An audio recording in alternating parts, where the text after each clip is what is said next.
The weather is perfect, so why not serve you up a nice, delicious cup of champurrado? Let me show you how I made mine. Cheers!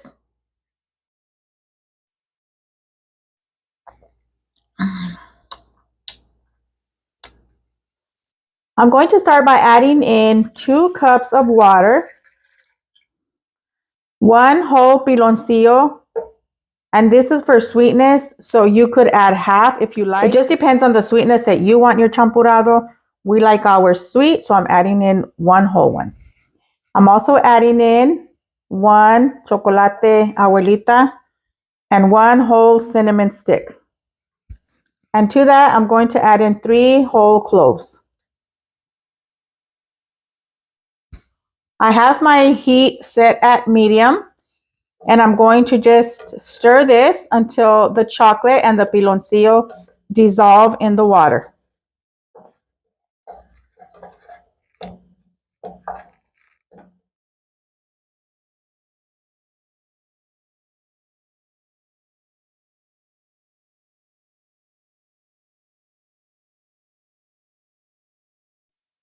Now I'm going to get the maseca mixture ready.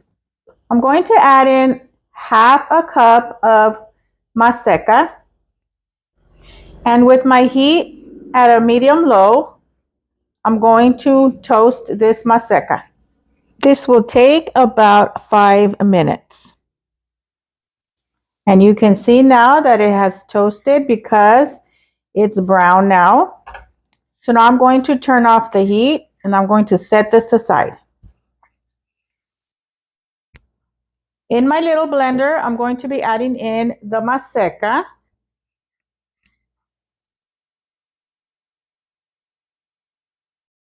And to this, I'm going to add 1 cup of water.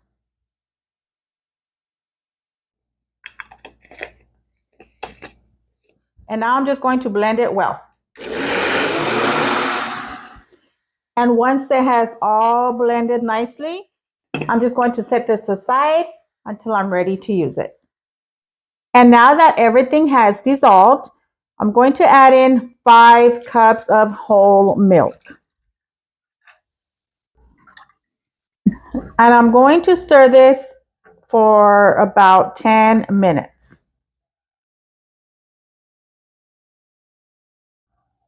After 10 minutes, now I'm going to start adding the maseca liquid that I blended.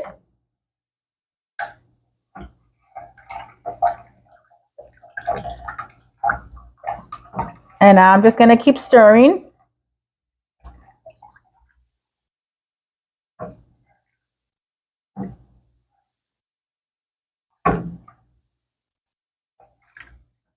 And with my heat on low, I'm going to just continue to stir this until I get it to the thickness that I want.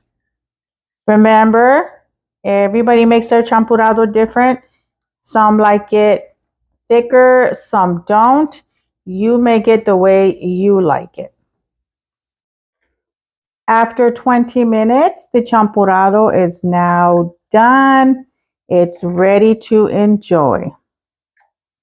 If you want, you can take out the cinnamon stick and the cloves that were added. I'm just going to leave mine in there. Serve it up with some freshly made tamales or even some buñuelos. Enjoy!